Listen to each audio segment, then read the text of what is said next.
Hey guys, thanks for checking out my video. It's time for the 327 Frostblades Warden Guide. I'm excited about this league, so it's time to put out the new video. So let's get into it. Here's a mapping showcase of what Frostblades looks like. This is just entering white maps right after the campaign. Absolutely trash gear. This is the claw I had on, which is like had lightning damage on it, and that's about it. I found a Thief's Torment while I was leveling, so that's the only ring I have. This amulet is like Victario's, I think, which is like has some res on it, and that's like it. My gear is just complete junk trash, and so you can see what the clear looks like. It's pretty good. There's the claw. You could kill packs easily. This is missing a lab too. I'm 4-link, only 2 labs done, white flasks, and you're steamrolling maps right when you go into them. So I'll just let this play for another second. We're blowing up packs with Herald of Ice, moving around quick with Whirling Blades and Frostblink, best movement skill combo there is. Avatar, I didn't use it, I don't think, during this whole map, which is 80% more damage. I was just saving it for the boss. And so here's the map boss. Pop the Avatar, and bam, bam, he dies pretty much instantly. So, very good mapping build. Here's a bossing showcase. This is from Spraz, who's another Frostblades gamer from the community. I decided to just yoink his footage because he's a trade league juicer, and I don't have a giga high budget trade league character, but he does, and so this is his character, and just deleting Ubers. These are Ubers that he's one phasing because he has so much damage. This was a claw version from 325.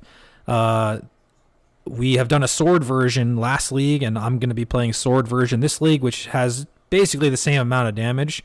And so you can ramp this build to an Uber deleter if you on a high budget like this. So very, very good character for bossing on a high budget. Warning, Frostblades does not scale well early unless you have a good weapon, okay? It's not the best leveling skill. If you're not good at leveling, or if you're not familiar with melee leveling, it's not the fastest league starter. So you're going to have to actually fight bosses in the beginning, the first few acts especially. They're not going to just get deleted. So if you don't like the sound of that, then level with something else, or just pick a different league starter. But if you can grit your teeth and get through it, I promise it gets way faster after around Act 3, Act 4, and you'll be cruising after that. So just keep that in mind. What changed this league? Mercenaries are gone. All the power we got from them is gone. They nerfed spell suppression a little bit, so it's going to be 40% less damage taken now instead of 50, which is unfortunate, but it is what it is. We're getting a new bloodline alternate ascendancies, which there's a few that might be good to take late. We're getting 2 graphs, which are just going to be free power creep. We don't exactly know what's going to be on them yet. And then pretty much everything else is exactly the same. They didn't really change that much about this build this league. So for leveling, like I said, Frostblades is not very good in Act 1 and Act 2 especially. So here's Brutus. This is what you can expect Brutus to look like. You're not going to delete him. You're going to have to actually fight him for a minute or so. And so stay away from him. You can outrange his little slam here. You can also just use puncture or burning arrow, or anything else you want if you don't want to use Frostblades. I like to use Frostblades the whole time because it's just comfy for me and I'm used to it, and I don't really like swapping stuff around. For Mervale, you get Blade Trap before you get to Mervale. If you want to use Blade Trap, you can see here the difference. Mervale does significantly better damage against a boss. So if you want to use Blade Trap instead of Frostblades, that's going to be your best bet to kill her quickly. But you are going to have a one-handed sword or claw for that.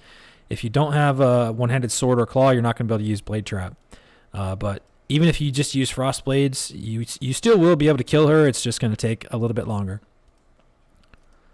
So in Act 2, look for Herald of Ice, Blood Rage, and Pilcher's Mark as soon as you can. And then around this time, you'll get the additional strike on the tree right here. And this will start to ramp your power up, and this is when the build will start to feel better in Act 2. And then when you do first lab in Act 3 or Act 4, or whenever you do it, I recommend you take a SCORCH first. And the reason for this is because it is huge damage. But to enable it, you need to have fire damage, which is why we use Anger, and then try to get fire damage on your weapon or elsewhere if you can. And then you also need to invest in crit a little earlier than you might normally. So start taking the crit on the tree right here, and then down here and down here. And then if you're going sword, take these crit nodes here. If you're going claw, you can level with claws still, it's fine. Take the claw crit nodes up on the top. And then important note, once you take Scorch, you do not want the res inversion mastery anymore, because it's anti-synergistic with res inversion, or with Scorch minus res, I mean. So get rid of that. Trinity, in Act 4 or so, get Trinity on and use Anger. If your Trinity isn't working, it's because you have too much damage of one type. Whichever damage you have too much of is going to be the section that isn't highlighted on the Trinity like this. So like this one here, this is too much fire damage. Your Trinity should look like this. I have a whole video on my channel about Trinity and how it works. If you don't understand it, go watch that Trinity video on my channel. I'll try to remember to link it down below. Act 4 through 10, you're pretty much cruising. You don't really have to change that much after this point. Put on Assassin's Mark whenever you start adding crit. Get rid of Poacher's Mark. Add a VLS setup whenever you can for rage and returning proj, for just more utility and damage. The rage is very helpful, even before you get the shock stacking node, which I'll talk more about later. And then put on Flesh and Stone and Enduring Cry for better survivability. So you can see in this clip here, once you get to Malachi, your damage should be feeling real good. And you can see these hearts, they come out. You can kill them in just a couple hits. And this is like, you're over the hump at this point. By the time you get to Malachi, you're cruising pretty much. All right, now I'm going to go over a bunch of important other stuff that you need to know about to play this build, if you don't already. Heat Shiver. Heat Shiver is an incredibly powerful item, but you do have to kind of change your build in order to use it effectively. So to maximize your damage from Heat Shiver, you have to go pure cold, which means you need to get rid of Anger and switch it to Hatred. You need to drop Trinity because you're not going to have enough damage to proc the Trinity anymore, and change it to Ruthless instead. You need to make sure you're going 100% Phys to cold, or 95% Phys to cold if you're a min-maxer. So take this cold mastery right here, and then you no longer want to be tri-Ellie anymore. You want to be pure Phys and cold. So you should change from a weapon that looks like this to one that looks like this for prefixes to enable Heat Shiver. Shock stacking. The Oath of Spring node here makes it so that you can only do 2% shock per hit. And so you have to hit a lot of times in a short time span to stack the shock stacks up. This is what VLS is good for. If you take this node but you don't use VLS and you have slow attack speed, you're not going to be able to stack your shock up high enough, and it's not going to be worth it. So you also make sure you do have some flat lightning damage in your build somewhere. If you don't have any lightning damage, you're not going to be shocking. So you can get up to 100% shock with VLS pretty easily, as I show in this video right here. So that's what VLS is for, primarily on the build. And then there was one other thing I was going to say about this, but I forgot what it was. Yeah, moving on. Avatar. You gain Avatar stacks as you inflict ailments on enemies. You should be doing about 3 to 4 Avatar stacks every hit, because whenever you shock, Scorch, Chill, and Freeze, you gain a stack. And so once you get to 100 stacks, you can pop your Avatar and it lasts for 10 seconds. It's 80% more damage cooldown. So you can use this against bosses or essences or any other tanky stuff during a map that you want a damage boost to kill. Incredibly powerful damage cooldown. Oh, I remember what I was going to say about the shock thing. I'll throw it in here really quick. What can help with this, one of the best things to help with this is anointing static blows. There's a static blows anoint that makes your shock duration last longer. It's like duration of ailments or duration of lightning ailments. This makes your shock stacks last a little bit longer before they fall off, which enables you to get to 100 stacks easier. That's what I was going to say. The bleed wheel, the cornered prey wheel here on the tree, is some of the strongest damage nodes on the entire tree, but you have to bleed in order for it to work, and you cannot bleed if you do 100% conversion. So in order to enable this, you need to use VLS if you're using Heat Shiver and you're fully converted, or ideally, like ultra late game, you're going to want 95 conversion from a glove prefix so that you can still bleed with your frost blades.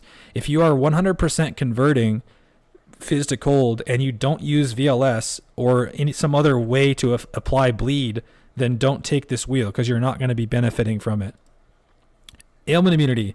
You can get ailment immunity on this build pretty easily from some combination of these sources here. The thick skin wheel. Ancestral Vision, I think, is the best ideal way to do this. But Storm Shroud is also a good way with boots. And then you can get avoid ailments from shield, chest, boots, and from an essence on boots and from the implicit on boots. So use some combination of this to get yourself ailment immunity. Accuracy capping is very easy. All you need to do late game is have a tier 1 glove suffix, which should be like as close to 600 as you can get. You need this acuity attack speed accuracy wheel here with the close range mastery. This mastery is the best one by far, and you're going to be on top of stuff anyway as it is with Frostblades because of like brittle and using Frostblink to avoid getting hit. And then you need blind. The best way to get blind is a blind tattoo. You need 1 or maybe 2 of them for the best consistency, and that's it. If you have all those things, you will be hit capped. Anything else beyond this is just wasted mods. So here's your week 1 priorities. 6-link, Heat Shiver, a Lethal Pride to fix strength, and then you can min-max your Lethal Pride from there. And then implicits on gear, additional strikes, pierce, brittle, fortify, crit multi on chest. Additional strikes is the most important one. Fortify is also pretty important. Get your gem quality, start adding suppression, start getting chaos res. Make sure you stay accuracy capped.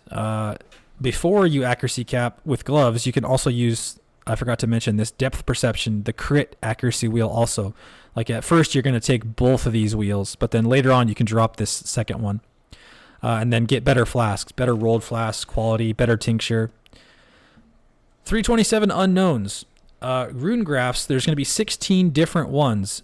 We have to test them to see which ones are going to be best, and we don't know which ones are the best right now, so stay tuned for that. I'll probably do some follow-up videos where I might talk about this some more. And then Foulborn uniques.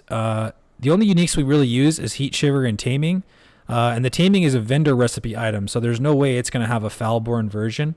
Heat Shiver might get one, but it seems unlikely since GGG said that I think there's only going to be around 100 uniques that have Foulborn versions, so possible, but we'll see. For Bloodlines, these are the 3 Bloodlines that I think might be the best to use. The Spectral Tiger crit one just gives you, they said each one of these gives you a 25 crit and 7 attack speed, I believe. So with 5 of these, and there's a maximum of 5 minions. So this would be 35% attack speed and 125 crit. So if these are reliable, this one could be very good.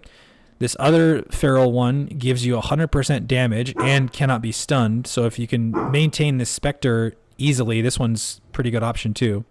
And then +1 ring slot with losing utility flasks, I think might be worth it because this could be an extra taming, basically, which is 40 all res and like 200% increased damage. So this could be worth using too. Pause and read this. Additional strikes and pierce is very, very important on the build for survivability and for offense. It's not just for clear. It's for defense while you're mapping too. It's very, very important. And pierce, same thing. Pierce is what enables your Herald of Ice explosions to really shine, because if you don't have any pierce, then you're not going to be chaining, or not chaining, but your Herald of Ice is not going to be exploding all the way through to the back of packs. So pierce really helps with that. And so here's an example of what clear can look like with additional strikes and without additional strikes. So on the left here, you can see there's an entire screen just blowing up at once because it's getting hit by additional strikes and pierce. And on the right side, this is without additional strikes and pierce. You can see the clear is just really struggling to even get through this one pack here. So very, very important to get additional strikes and pierce. Okay, POB. There's going to be a POB in the description. If that's all you were here for, then go ahead and download it and have a good time. But I'll go over it real quick. In the POB, there is leveling trees going from Act 1 all the way through each act to Act 10 Katava.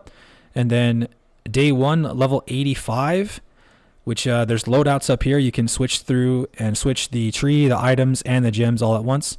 So 85, and then there's a Week 1, level 95 tree. And then there's one with Heat Shiver, which is slightly different. And then there's a high budget, no cluster jewel, level 100 tree. Cluster jewels are probably best late game, but I didn't include those in here.